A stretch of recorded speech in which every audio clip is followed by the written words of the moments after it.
Hey everybody, welcome to another Stoneface Reactions. I'm Griffin, that's Theta, and we're here to go ahead and read some Vanadis arts. But we got some comments here today from our other Witcher Mercury content, so let's go ahead and see what people got to say. Up at the top, we got Mari, who says, "Hello, and thank you for reading my comments throughout the reaction videos." Hey, you're welcome. You mentioned that there was a special CD drama audio called What Mjorn Wants, which I watched the whole video. Funny how they put the dueling music for the milking scene, but did you also know that there's a special CD drama audio of Jetric Campfire? Lucky for you, but someone in Reddit translated the audio. There's also another one that is called, I might be wrong, the Dueling Committee Play. Sadly, I couldn't find the translation for that audio. It's about the Dueling Committee is setting up a play of Cinderella, Suletta as Cinderella, and Elin as the prince. Elin 4. Elin 4 in particular. Try and guess what Mjorn and Ghoul's reactions were during that role announcement. Another audio drama is, I believe, Martin as a detective, but there's no translation for that too. Reminders for you guys. I might be wrong some of these. DOF members. Bessie was the one who got tossed, last of the DOF members to die. He landed where Ghoul and Sethia were at. When Ghoul opened the cockpit door, he vomited after seeing Bessie's dead corpse. Technically not true. Olcott is still alive. Najim is still alive. They're all DOF members. The last DOF member to die is probably going to be the youngest one. Jalil was the rookie of the group and was the one who opened fire first, even though he wasn't supposed to. Philip was the one who sacrificed himself to protect Olcott and his family, the burning family photo image. When Seto said the word prince, aka Shadik's nickname, Avery knew that the only people who ever call him that are those who are in campus. So he questioned Seto, how does a kid who was associated or have brief connections with Donna Fold know that nickname? The Grassley Girls. Hano is the girl who meditates, and like you said, she helps Shadik with business and presidency elections. Irisha is the one who holds stuffed animals. She's also calm and a bit timid, while her GF, Masi, is the cheerful one. Earth House. Ojello is the one who often loses bets. Example, episode 5, he bet against Elin 4 in the beginning of the episode, and later bets against him when he went against Ghoul. Also, Nuno won that bet of Ghoul versus Elin 4. Till has some moments, like having Earth House set up Choo Choo to snipe Shadik in episode 9. Helped design the logo for the Gundam Inc. in episode 8, traveled with Mjorn in episode 10. Told Martin to clean the animal stables in episode 19, also his hair was down. Yeah, police voice lines of all of Earth House. Nika was about to turn herself to the authorities until Hano took her phone and kidnapped her, episode 14. Yeah, Griff. Griff what? Oh, you're the one constantly knocking on her. I keep having to remind you she always had the intention to turn herself in. When did I ever knock against Nika? Constantly. Especially, season 2. Constantly season 2. Okay. Jettercows. Camille is a 3-year medical student, not second year. He appeared, if I remember correctly, 7 times in the series. Not a medical student, Griff. Not a medical student. Oh, sorry, mechanical student. Yeah, I know. He's the one I kept joking about vanished. Because I didn't realize he was the mechanic in a bunch of scenes because he went from working out in the gym to wearing a spacesuit.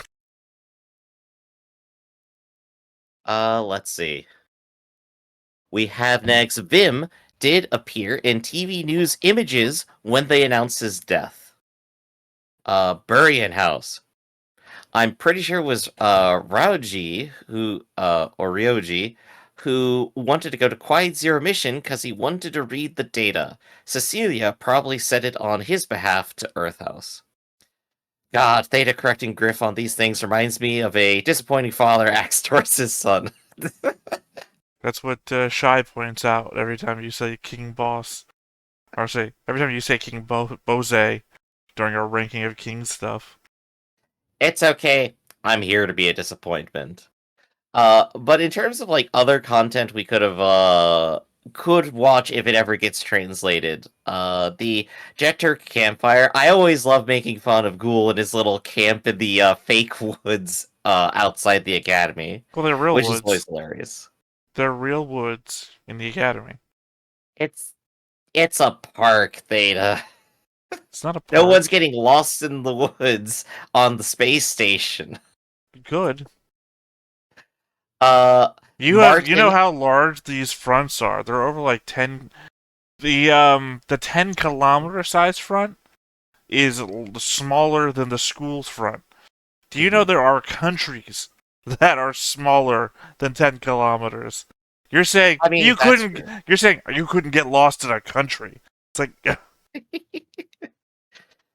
Martin being a detective sounds absolutely hilarious. That would be great. And of course, Suletta trying to do a stage play with Elin 4 also sounds hilarious. Where Elin 4 would have absolutely no charm for Romeo whatsoever, like the driest reading ever, and Suletta would flub every single line. I think that'd be fantastic. yeah, because I mean you'd also know exactly where it's taking place due to who's alive and who's not. Mm-hmm. Exactly. Only a couple plays we could do for that. So that was our big old comment right there. So Theta, we're going to Vanadis Hearts then. Yep, we are. So why Uh, don't you go ahead and guide us through? well, for this one I didn't have a preface because there's nothing really to talk about other than. Well, where did we end up last time? What was the last thing that happened in the last chapter of Vanada's Heart? Give us a recap.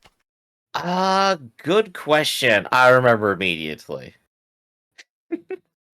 I believe they actually fought off their pursuers and got back onto the road.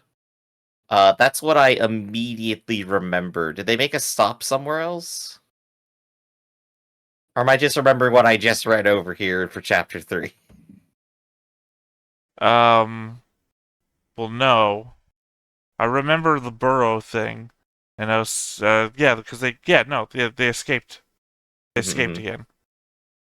Okay, well, with that riveting recap, let's just get into it then, I guess. My bad. I didn't know I needed to do a recap. That's my bad, Oh, I everyone. thought we'd have a back and forth thing here, but apparently neither of us remembers what happened last time.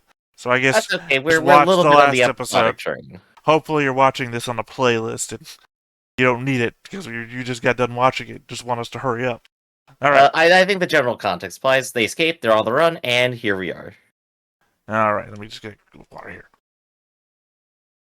All right. Page 1. Mm-hmm. We start off on a pair of panels that show our crew's truck heading along the side of a ridge towards a city of some sort in the distance. We also see a large body of water beside it. The temptation is to say that it's an ocean, but given where we were last chapter and what might be in the area, my guess is that this could be Lake Tahoe. Uh, Assuming they are mhm. heading in a northerly direction from where we last guessed, it's a large enough lake to not be able to see all the way across it, and there are at least two cities near enough to it that could be depicted that way. Also of note, rising above the clouds in the distance is the ever-present reminder of the space elevator that we've seen since the prologue, but never directly in the show.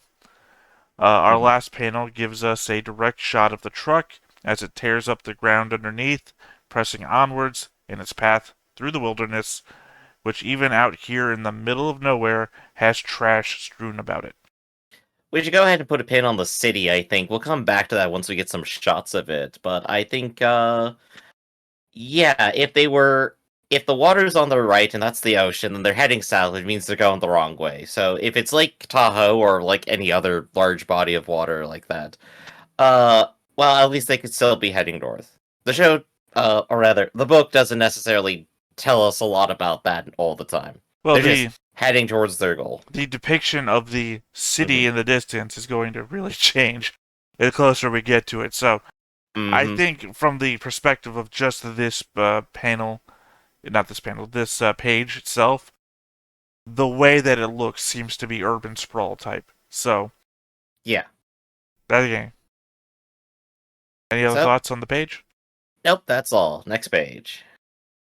Alright, Kiyu bursts into Vilda's bedroom to warn her that they are almost in town, and we see that Vilda sleeps in only her knickers.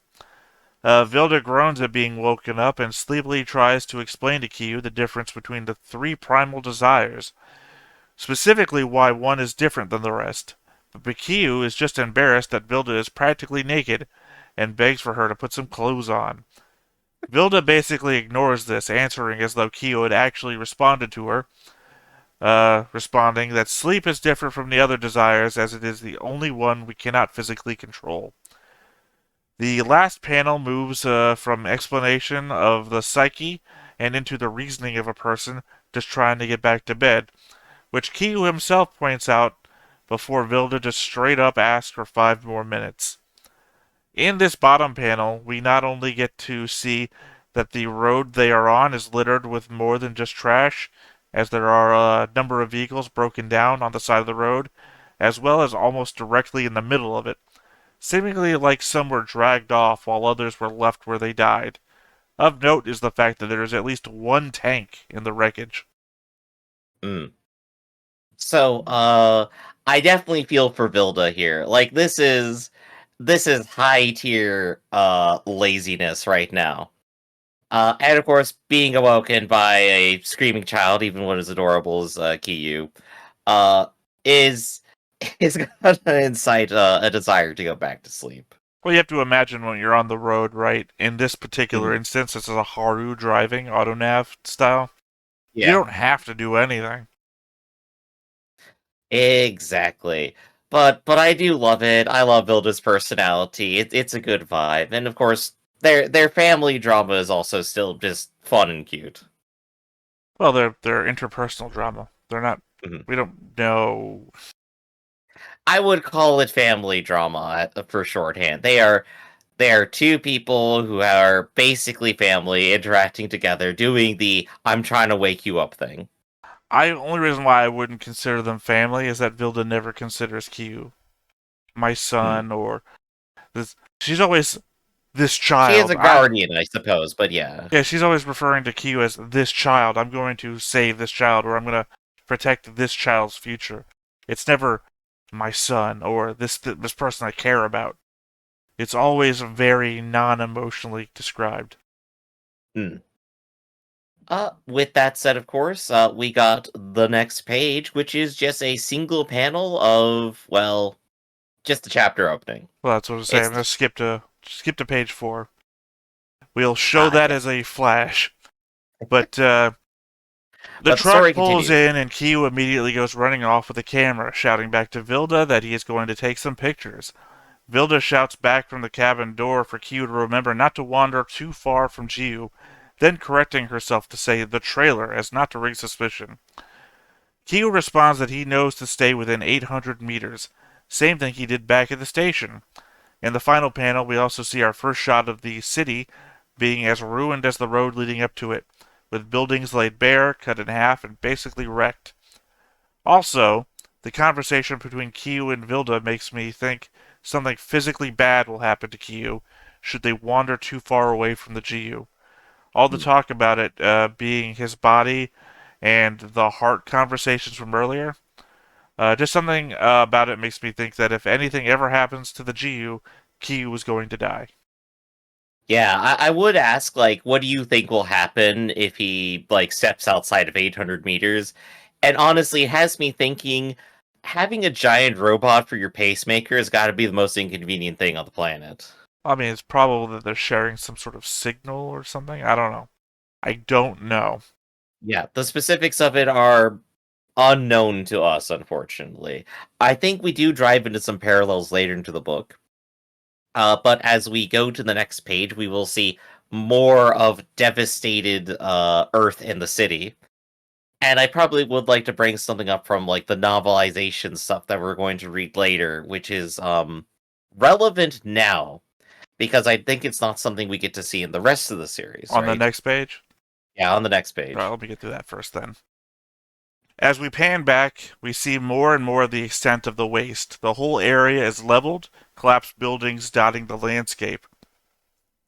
Kyu is even running past the foundation of a building that no longer seems to exist. It is very reminiscent of what the atomic blast sites looked like in the post-action pictures that were taken. Obviously, I'm talking about a specific world history event, so I don't think we need to say the names. We're Americans. We're ashamed. Kyu then happily jogs past a wall of broken down cars to take some snapshots of something off in the distance. The degree of rubble and the state of damage to a lot of the vehicles really makes you wonder what exactly happened. I mean, we know there are armed groups wandering the land, but all this devastation seems like way too much for what is described there. We know that at some point in the past, the drone wars happened. Is that what we're looking at here? The drone wars took place on Earth, maybe? And that's why the Spacians prospered and the Earthians never recovered? Or is this more of an allusion to the hardships of growing as a species referenced in the prologue, that we actually did another nuclear war and this is the remains of that we then recovered from and went to space and left a lot of people behind? Right. So this is where I want to point out a line in the novelization now, which is that at some point, while Choo Choo is talking to an amusement park owner about amusement parks, she mentions there are no amusement parks on Earth anymore. No Earth child can go to an amusement park. And so that's like a very specific level of devastation, right? That there is no recovery to where like entertainment industries exist on Earth. It's funny that you bring this up from the novelization, which is, by the way, the last chapter, though not the current one that we're about to also do. Sure.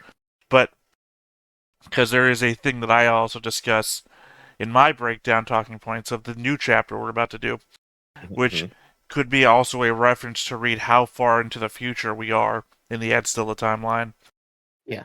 Which would then also indicate that if some sort of giant war type thing did happen, like I'm indicating here, that it might just be that we focused on survival long enough that any amusement parks that did exist just fell apart with age. Not so much that they were all destroyed in some sort of just massive landscape war, but just so much so that we focused on the important things and no child will ever take an amusement park again because we just never built them after. Yeah. But I think like it's a nice telling sign that economically the Earth is so poorly off, no one could possibly think of establishing that kind of industry to service people who do not have money. Well, I also think And it's I think like sorry, I think we're in a Canadian standoff. Okay. Well, I'll go ahead and say I think in the main series, in the actual Witch from Mercury anime, we didn't get quite enough of that. Like maybe like towards the end, we were starting to get brief images of like how terrible off the world is. But otherwise, they're just kind of like off to the side, and we're just like, oh, those Earthians, they just hate people from space. I was gonna say I think it's maybe a bit of hyperbole from Choo Choo, because we've also seen that the Earthian businesses surround themselves with not so much opulence, but at least high standards of living. So it's entirely possible that like the Earth spaceport areas do have amusement parks and the like, and we've seen like Seto wanders around in those areas just fine. So it's entirely possible that Choo Choo's basically her observations on the places where she lived, and not that no Earthian child would actually. Right, and like you mentioned, like the spaceport. Obviously, it's like the places that are good on Earth are the places the Spacians care about. Then, and the places that their businesses take hold and that they have their needs met end up getting any kind of foundation, whereas the rest of the planet probably does not. Right. So, we got the visual representation of that here. Earth is completely wrecked, or at least the city is. All right, next page. Kyu moves on to take pictures of a road that really feels reminiscent of the pictures you'd see of Kosovo circa late 90s. I really went historical reference here. Oh, you Yeah. sure? Well, I mean, that was, Remember the fall of communism? I mean, it was a poignant reference when I was growing up. Now it's like it's 30 years removed, so it's kind of trying to be updated. I guess I even did that. Or I guess parts of Ukraine right now. I guess I was trying to. I wrote these when I was 1 a.m. A war zone, yeah. It just really has that feel of a battlefield nobody ever tried to recover from afterwards.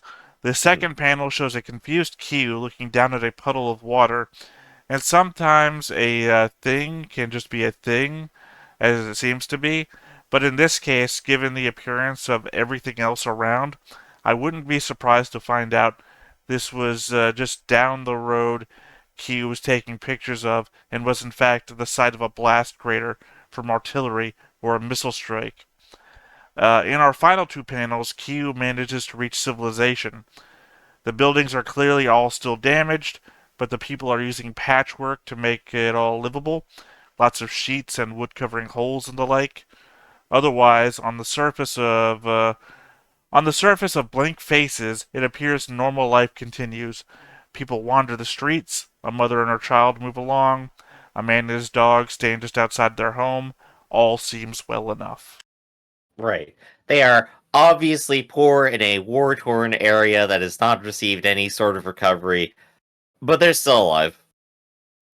Well, I mean, they don't appear to be outwardly suffering, right? No one is doing the hunched over walk down the street, or arm extended asking for help, that sort of They, thing. they they are currently down the timeline from like whenever this happened, and they have just moved along with it.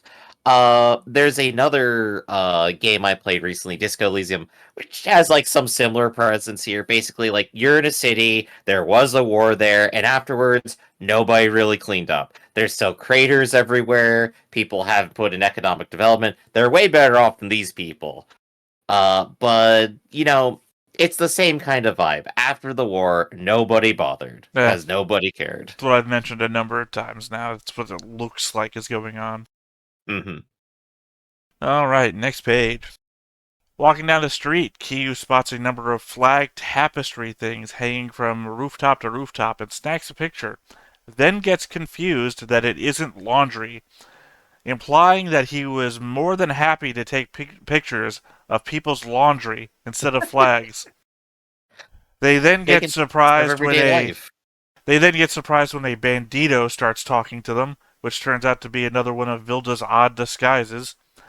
She lets them know that they might be able to borrow one of the nearby barracks and that he needs to help her set up.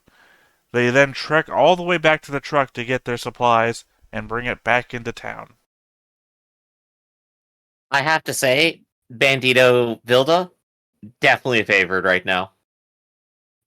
Her outfits clearly don't match the places that she's in, right?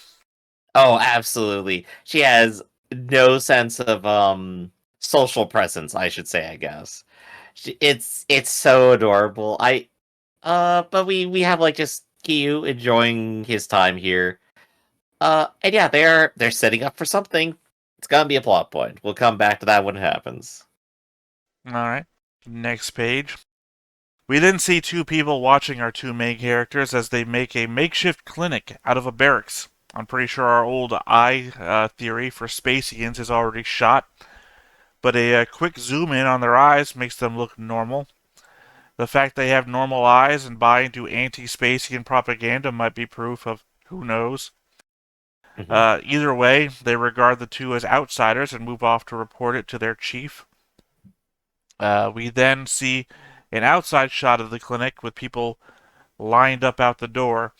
Pointedly, the shot of the building on the left has an open front, and the same position from the bottom panel is not, signifying that they are not only are they blah, signifying that not only are they not the same building, but the line extends beyond that building to a space with only the outline of a building, to a fence, past the fence, and around the corner, showing just how badly these people needed a clinic, that they are lined up down the block for a chance to get in.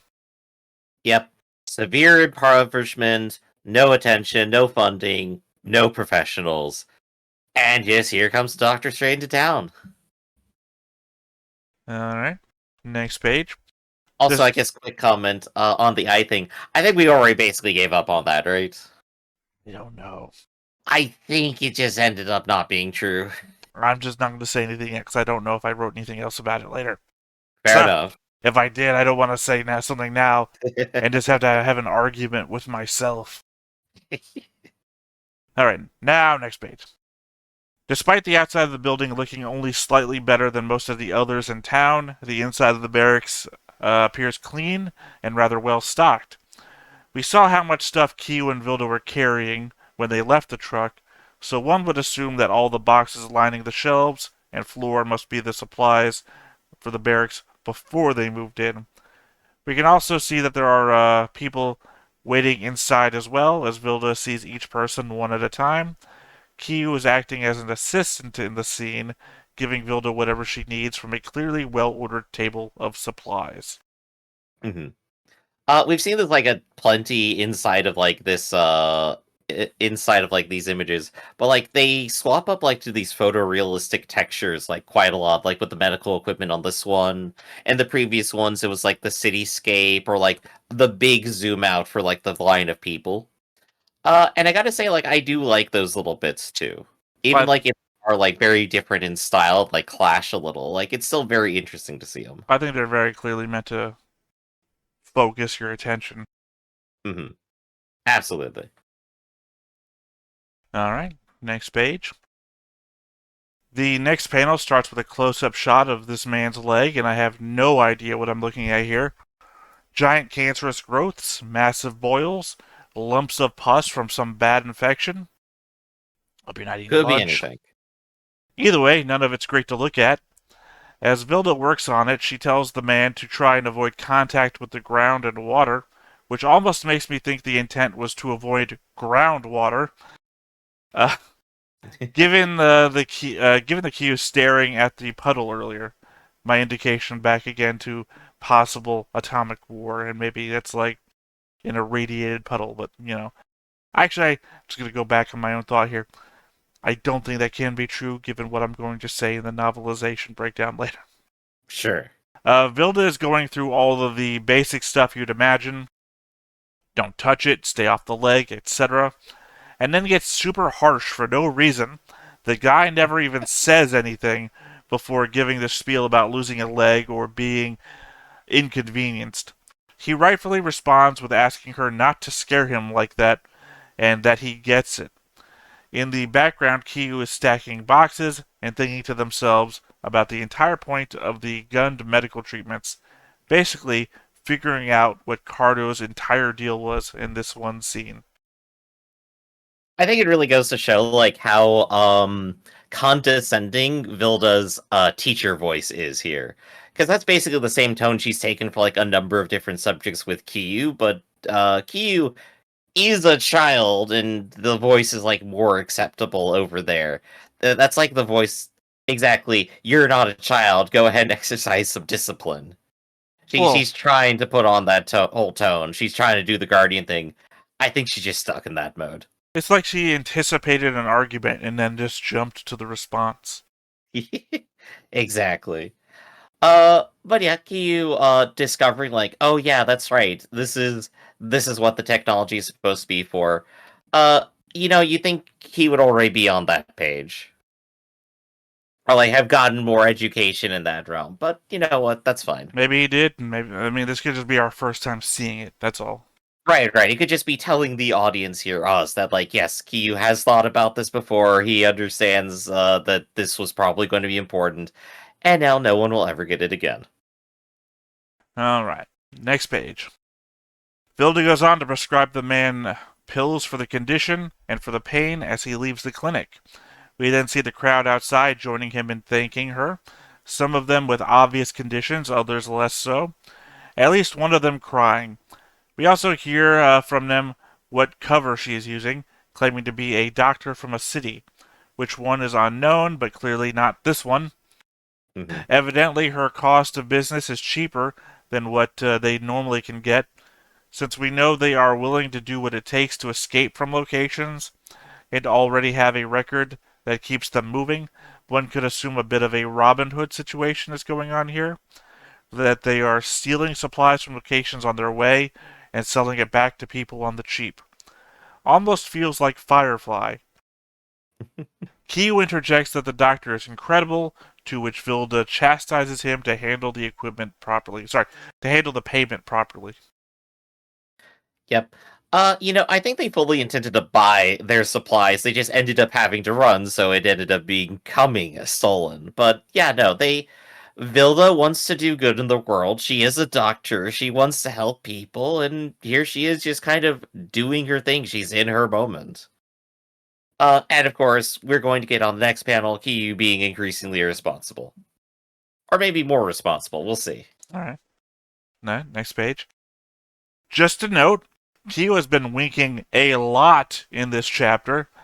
To this page, it feels like every third or fourth page by now. You got something in your eye, Kyu. Might not be true, but as I said, feels like. He's holding some future version of a card reader in his hands and asking for payment. I think the idea is that he is asking in a lovey-dovey way, as it seems like the flower petals are strewn around behind him in the background.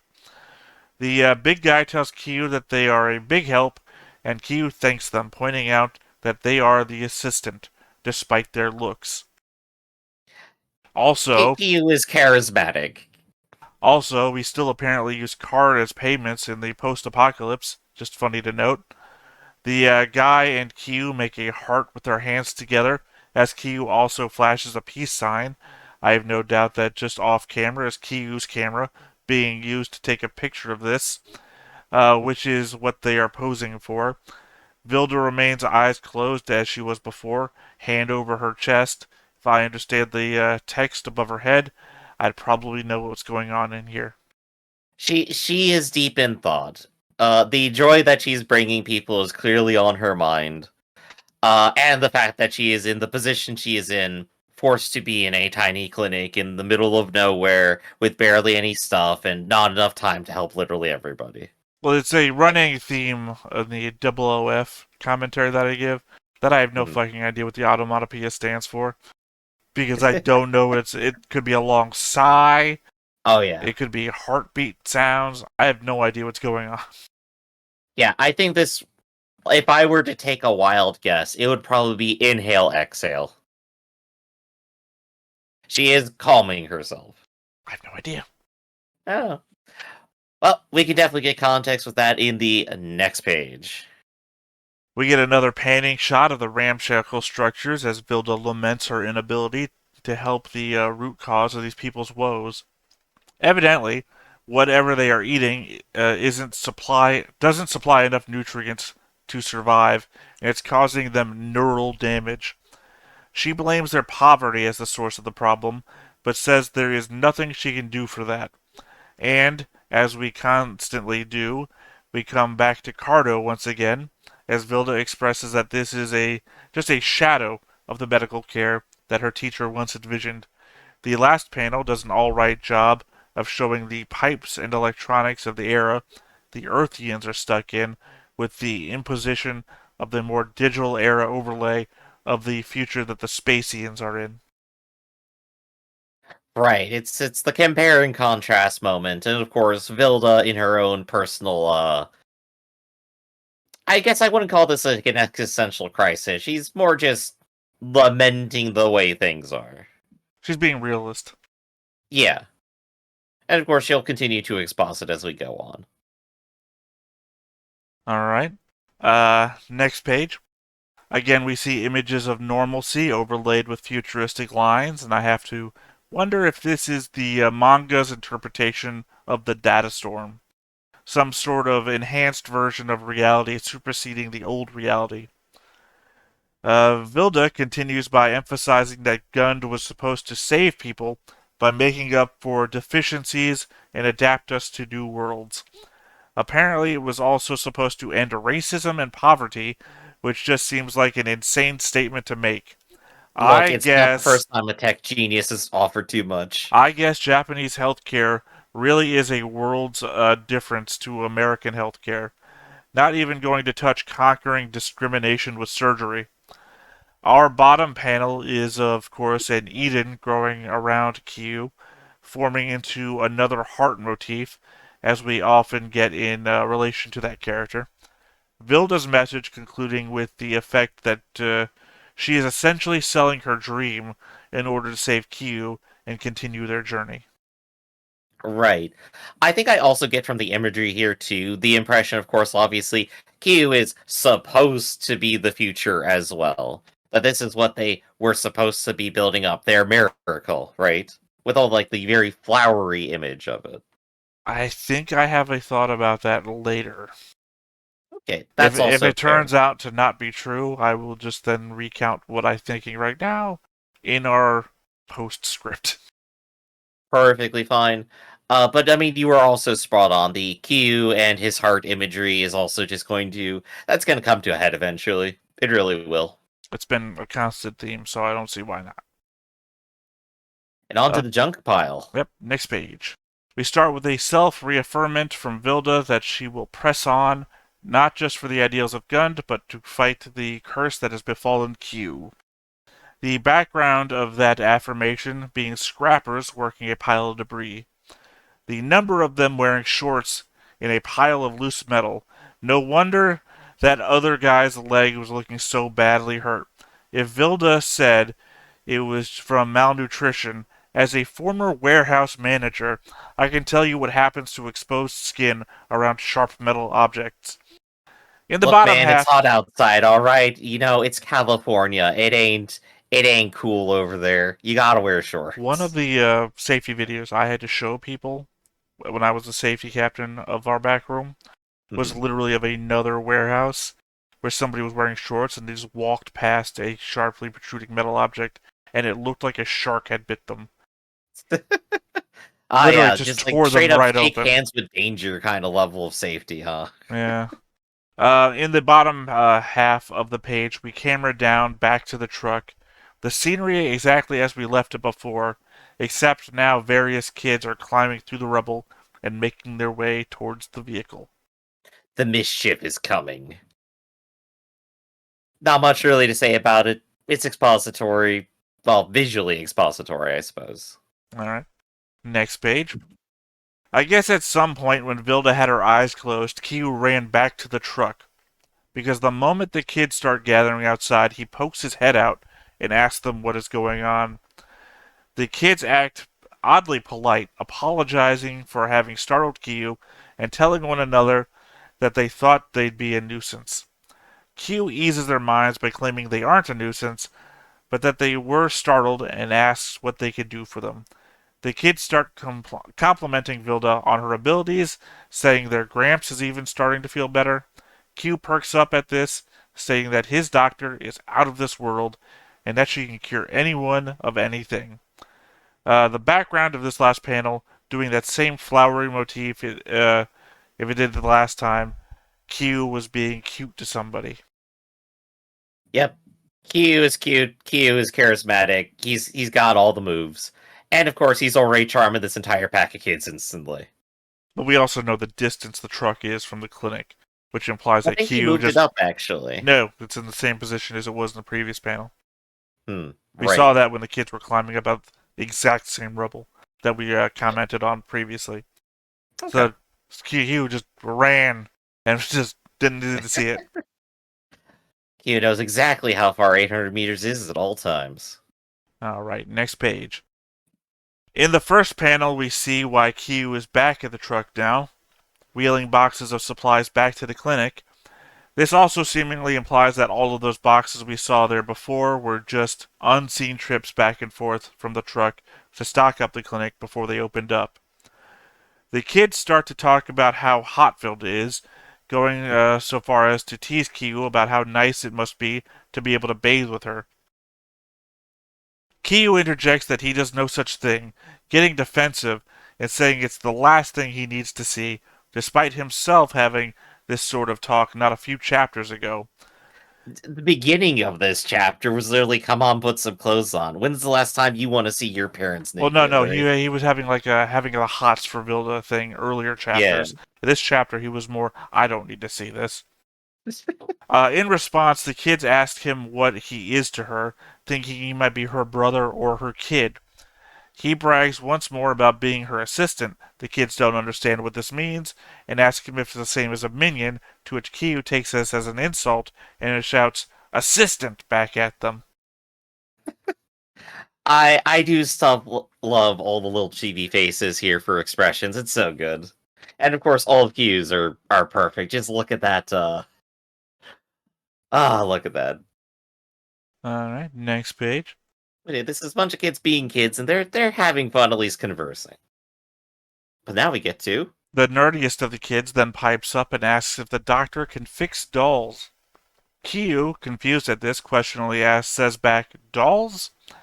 It is worth noting at this point that the kids have the eye thing going on as well. I knew I brought it up again. there you go. Maybe it isn't meant to denote Earthian versus Spacian, but rather a sense of wonder or a worldview that kids have, and the kids and the scientists have, that more worldly people now lack. The kids dogpile on the nerd, telling him to stop pestering Kyu, despite up there. Besides which, they'd get in trouble if they let an outsider touch it. The girl who said that then asks if the doctor could take a look anyways, but Kyu is concerned if she'd even take a look at the doll. At this, the kids dogpile on Kyu and tell him to look at it, since he's the doctor's assistant. He should be able to, right? Yeah, so right now, like, this is very cheesy kid stuff. It's like, oh, can you heal my doll? I'll take it to the doctor. Which is, yeah, that fits like the childlike wonder kind of statement we were making like with our eyes here a moment ago. But of course, Just a weird thing to hear out of context. That sounds like sense of wonder we were making with our eyes. Yeah. But of course, Kyu is still gonna get peer pressure in doing this because while Kyu is charming and great, I'm pretty certain he has no resistance to peer pressure. Well, I mean the eyes thing. I think that might be the thing that people who are, I don't know, goal oriented or have a want to explore or that sort of thing, they tend to be the people we see with the wide eyes, children and scientists. Whereas the people that are like, God, I hate Spacians, are the normal-eyed people. Yeah, it seems like it has a point. Like, it is a detail to pay attention to, but we still haven't, like, completely cracked the metaphor for sure. Alright. Next page. Kyu does that thing certain people do when they are concentrating, sticking the tip of his tongue out from between his lips, saying he's got this. The kids lead him off to a hangar where we see a humanoid machine of some sort, laying in pieces. It seems to lack the bits that make a mobile suit as we know it, and I have to wonder if this might not be a humanoid drone, or what a humanoid drone might look like from the Drone Wars I previously mentioned. If so, then having a wrecked one here might also confirm what happened to the city a long time ago, again, as I theorized, and much in the same way no one came back to fix anything up, they equally did nothing with the wreckage of one of the fallen drones. To me, it smells like Wicker Man right here. That's what I get, like, looking at this. And given that it's also for a festival, too, it feels like maybe this is just a very basic machine the townsfolk ended up working up together, and then it broke during some time in the recent past, rather than being like a drone or something before. I have two corrections to make. Sure. One, it's not something that they built for a festival. They're having a festival. This drone is completely unrelated to it. I thought it was. I thought they'd been making mention of it, or they will anyway. They've been making mention, or they will make mention of a festival. Yeah, I've already forgotten where we are there too. They will have been making a mention of the festival. No one but the kids mentioned this drone, or no one but the kids mentioned this doll. So right. Right, so the kids just say, "Can you fix our doll?" That's all they've brought up so far. And the adults are talking about a festival they're having. At no point do the two things merge, story-wise. Also, this thing has, like, wires and shit in it. It's basically been built up and then fell apart or was broken at some point. So it's clearly it's in more than basically a... 3 parts here. It was clearly more than a Wicker Man. And these are people who aren't rebuilding their own town. So I highly doubt that they're building a drone. So let's go ahead and go on to the next page. On sight of it, Q clearly was thinking of an action figure-sized doll, as his first comment was, "It's huge!" When asked if this was the doll, one of the boys responds that it's a man, which makes me wonder if it's its designation. Man. Well, see, I'm already thinking drone. Man, which means wonder if that's its designation or if that's just a nickname the kids gave it. The kids start listing off what's wrong. Its waist is broken, and it can't stand. Once again, likening it to their Gramps from previous pages past. Kiyu is mesmerized, commenting that it's about the same size as the Jiu. The girl asks if anything can be done by the festival tomorrow, clearly what the banners were for. And Kiyu is instantly distracted, asking about the festival before anything else. Yeah, I think that line is probably the reason I make the association. Why are they interested in it being fixed by the festival tomorrow? Unless, of course, they're just easily distracted and want to go to the I festival. guess this is a bit of a spoiler here, but we already have access to the next chapter, and we know that the next chapter does not contain Q and Vilda in it.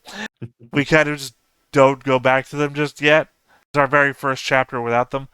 I'm not going to go off talking about it. I just want to point out that my supposition is here that the festival is going to be celebrating the end of the drone war. That's just what I'm going to guess. And that by the time of our recording this, we have no confirmation one way or another. Right. Well, yeah, the context of the festival still stands as something that we're going to have to go over, and it'll probably be very funny, I think. If it's going to be like, oh yeah, we're celebrating like when all the drones went away, and if Q decides to like break out the Geo at any point, well, that might make people feel a little antsy. Well, I just mean an overlapping of child misunderstanding of the situation, along with the adults celebrating the end of this terrible moment in history. Yep. So, like, they've kept this thing as a reminder of what they overcame, and the kids are like, oh, that thing that all our parents spent all this time worried about is broken. We should fix it. That sort of thing. Childlike misunderstanding of representations. Yeah, until we get more people weighing in on it, like we don't know what exactly it's supposed to be for. Next page. Back at the clinic, we see the line is still moving along. Inside, Vilda is getting worried that Kyu isn't back yet. She knows he can't be lost. His sense of direction is better than most machines. She starts sweating that he might have been kidnapped, though he's been trained against that, so it should be difficult for even a group of adults to nab him. Even then, she still finds herself worried enough that she walks out to the front of the line to tell them that she needs to step out for a moment, clearly worried enough about Kyu to want to go look for him. Right. Like, we were talking about, like, what are they to each other, and I mean, this is parent anxiety right here. Like, this is exactly parent anxiety. It's like, oh gosh, what happened to my child? It's like, oh no, they're just probably going over there. But what if they tripped and fell? I should probably call them. What if their phone ran out of batteries and they need help? Well, see, we're in a very reverse situation now. Remember when I said, oh, I think Nika and Choo-Choo are having a relationship? And I was like, they're always around one another. And you went instantly, you do know that one of them's the other one's mechanic, right? It's like, I feel like the same situation applies here of no different than, hey, can you watch my kid while I use the bathroom? Oh my god, that kid went missing. I am fucked. I feel like that's no different from the situation going on here.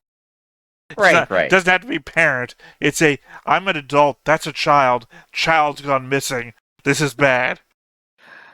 Child cannot be held responsible. I can be. Oh shit. But yeah, no, like I think I do love Sil. I just gotta keep saying it. I love the expressions in this entire manga. All of them are just absolutely perfect. The the sense of worry, the foreboding, everything here, it's going great. All right. Next page. Just outside, we can see the line breaking up into groups of people that appear to be arguing.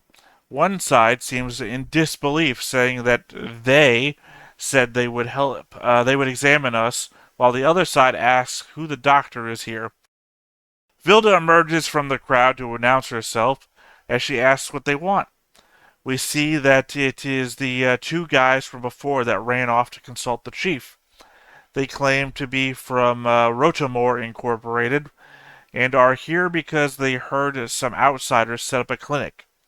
Funny note, Rotomore Incorporated is a real company described as doing innovative high-tech consulting and development. So they'd fit right in with the lie these guys seem to be telling. We get a wide aerial shot of the town as they talk about how the company handles all of the town's needs. There's nothing about the zoom out that makes me feel any better about the town's condition. Right, it still looks terrible, right? Yeah. Well, it looks worse on one side, and clearly it remained more developed the further in you get. It looks like the outskirts of a fantasy town almost. Right, but the first impression we're obviously getting here is Rotomore as a gang that is in charge and is about to bustle people out of their territory. That's the first impression we get about them. It gets more complicated soon, though. Yep. The next page. Thinking to herself, Vilda has learned that some people can guess that she's a Spacian, but the more rational Earthlings just don't say it out loud. The two guys continue to confront Vilda, and from a distant shot from behind the crowd, as they are pointing a finger at her, we can also see how much shorter she is to them. Like, I don't know, do you think Spacians have a stunted development? Low gravity and whatnot? Like, they should, but gosh, also a lot of the teenagers are really short and Witch from Mercury. Damn it! You might be onto something, actually. I only kind of understand the argument they are making, stating that giving handouts to poor people might lead them to expect such things in the future, and that will hurt them in the long run, especially after Vilda leaves. I know that's not exactly what they mean, but I'm going to just leave this space here for Griff to really dive into what's being said. That is what I wrote. Leading in on me. I think what we can do is kind of cut to their last statement, which is not everyone from the outside is like you. Do you understand what I'm saying?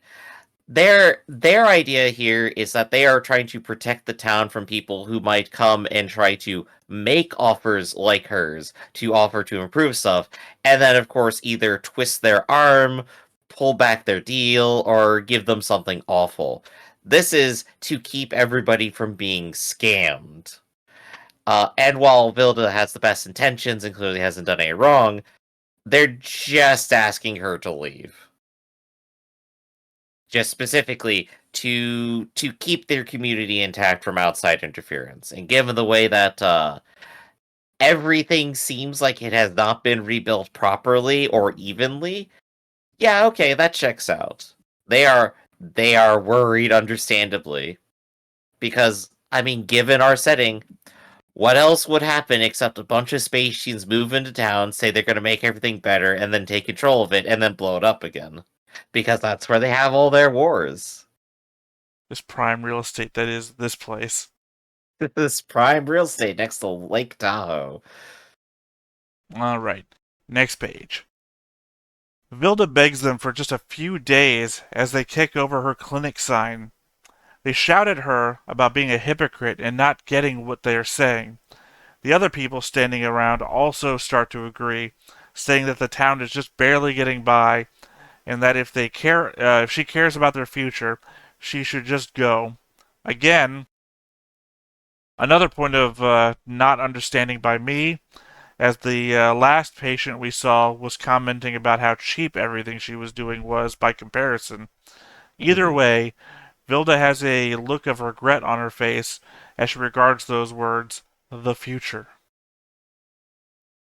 I believe this is actually a very pointed criticism by them of, hey, are you going to actually stay in town and make sure all these problems really do get solved? Or are you just going to go ahead and leave? And the answer is, Vilda's just gonna leave when she's done here. Well, we also know that Vilda and crew are running from something as well as moving towards something. And as we've had previous pages, Vilda herself recognizes, I'm basically doing a terrible job here providing too little medical care to too many people, and it's going to be completely incomplete, and it's not going to be holistic or anything. It's just going to be too little, too late. If it was holistic, it would be worse. By holistic, I mean as a whole. Holistic medicine is a brand of medicine, which is quack medicine. Holistic also means covering the entire spread of something. Right, but also it's the same brand of medicine that is like if I put a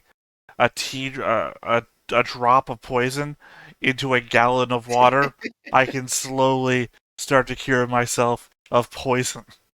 No, that has a different name. No, I forget I'm what saying that doesn't matter. I know it has a different name, but that brand of medicine is inside the sphere of holistic medicine.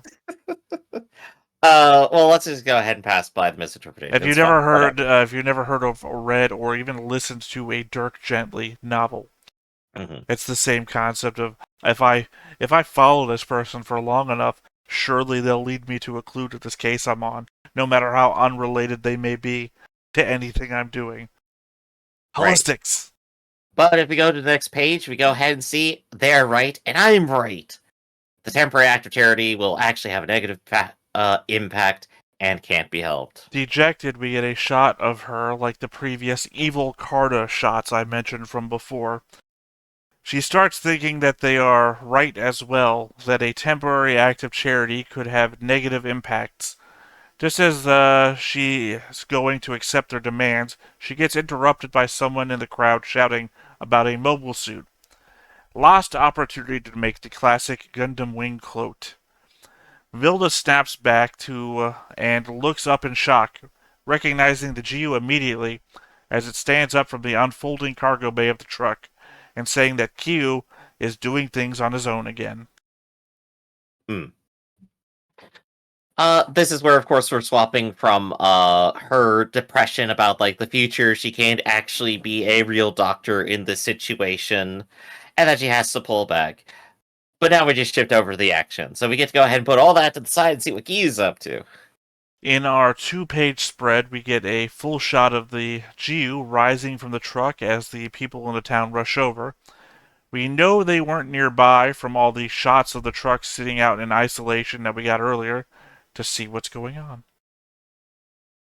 It's a great little art shot, is all I want to say. Our next 2-page spread is the fully standing GU against the backdrop of the ruined city. It would be real easy to post this shot out of context and suggest that the GU is a destroyer of civilization. Especially if you hated the gun format for some wacky reason. Oh gosh, that's like a game theory spoiler. It's like, is the GU actually destructive? Put like a red circle around like the building between its legs or something. I think my point was more so that we know that these people have cameras, and if somebody wanted to blame gun format for something, they could easily take a picture of GU in front of a wrecked city. Yeah, you're just thinking in universe. That's fair, that's fair. Next page. Of course, the next thing to happen is that Kyu goes to the doll and tries to put it together. I have no idea what is being said in the first panel, but my best guess is that the kids are cheering Kyu on.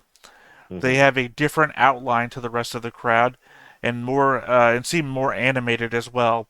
So it would make sense if that were the case. Surprising no one, Kyu has no idea what they are doing, and given that the doll has more extensive damage than just plugging pieces together, it instantly falls apart on their first attempt. Right. I think I agree. Like, the automatopoeia here is definitely cheering for sure, and also crashing for the third panel here. And yeah, if it was as simple as just plugging it back in, somebody would have done it already. Next page. The kids seem super excited despite Kyu's failure, most likely due to the fact that he's piloting the GU and moving the doll around. It's unlikely that they'd think that asking some other kid for help would lead to a mobile suit waving their doll parts in the air. Also, I can't help but notice that the first panel of this page gives me an Earth House vibe. The round kid on the side reminds me of Lalique.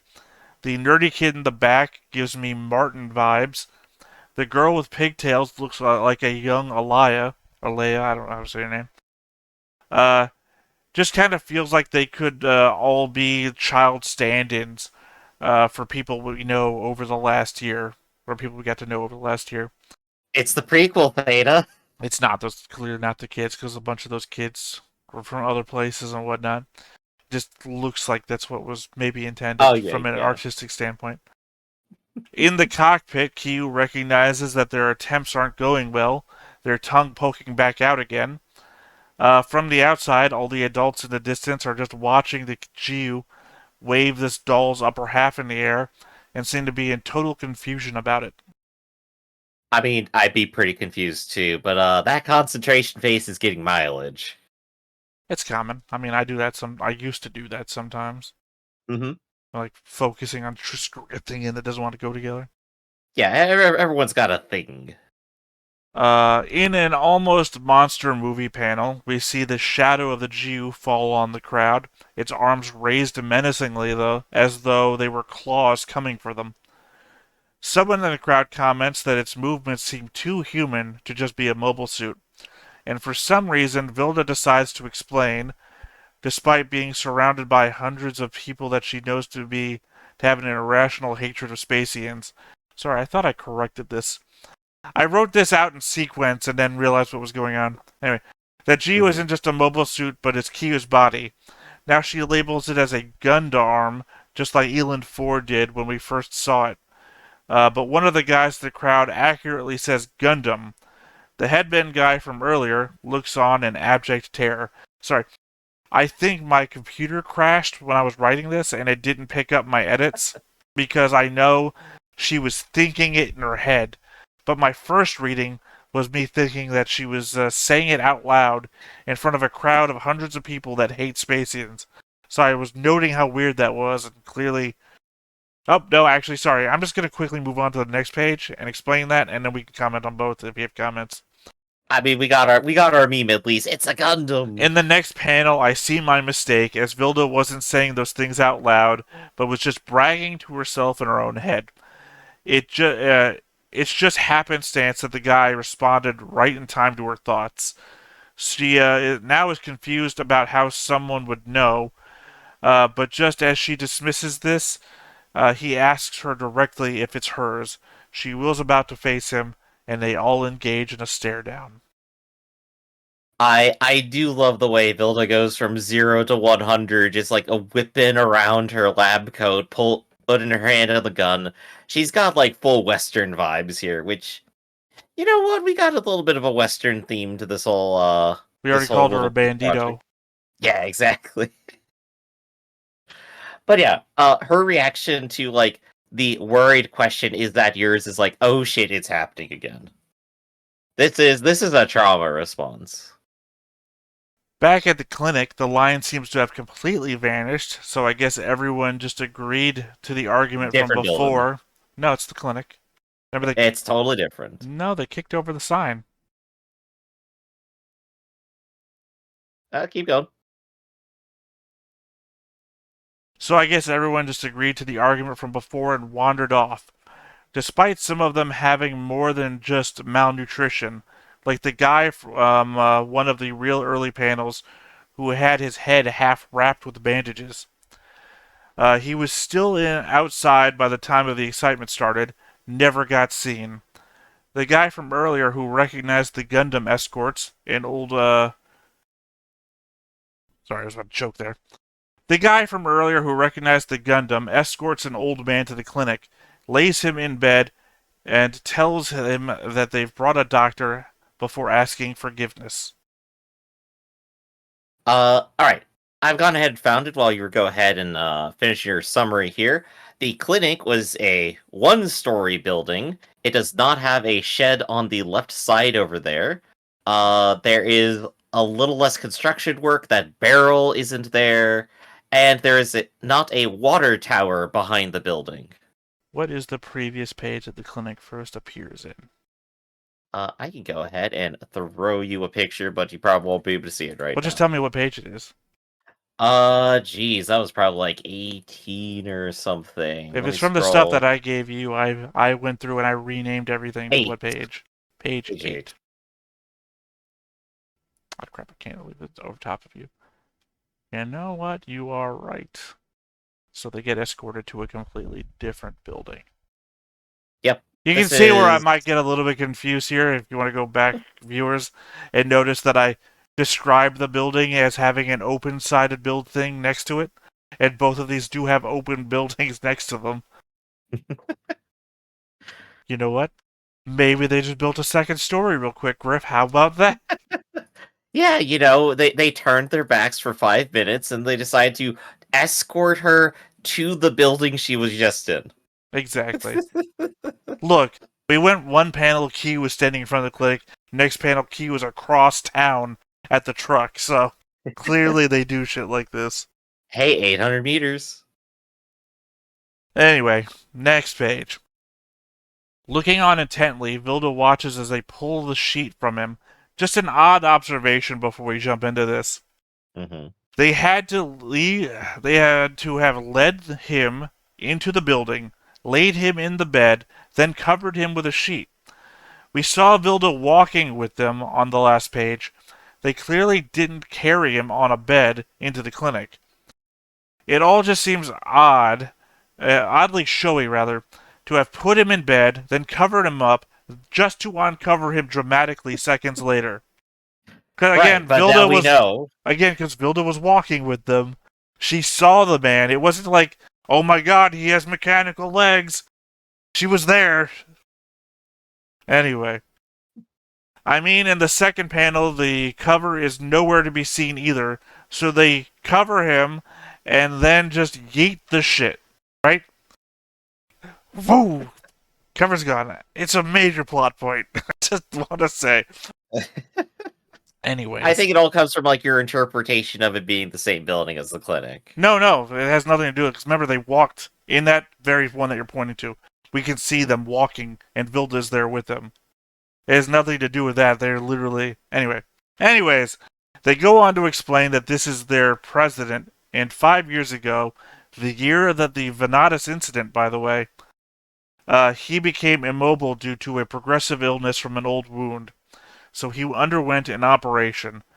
Vilda seems super concerned by this, stating that gun technology wasn't widely available and that there were only a few clinical trials for those seeking treatment.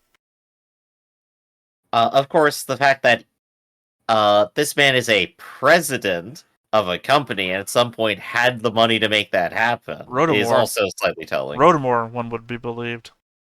Yep, exactly. And in our final panel, the man clarifies that their president was one of those subjects. We also see the other guys from earlier with him, implying that either the guy talking is the chief they were referring to, or the former president still is. The guy that recognized the Gundam then mentions that Vanadis was persecuted, and that it might not have been had they not dabbled into the development of Gundams, which, you know, they did to get funding from Ox Earth, which will have no lasting repercussions, I'm sure. Exactly. But yeah, we end up back on the curse of the Gundams. Everything comes back around to it. And of course it is very interesting seeing following Dr. Vilda here, right?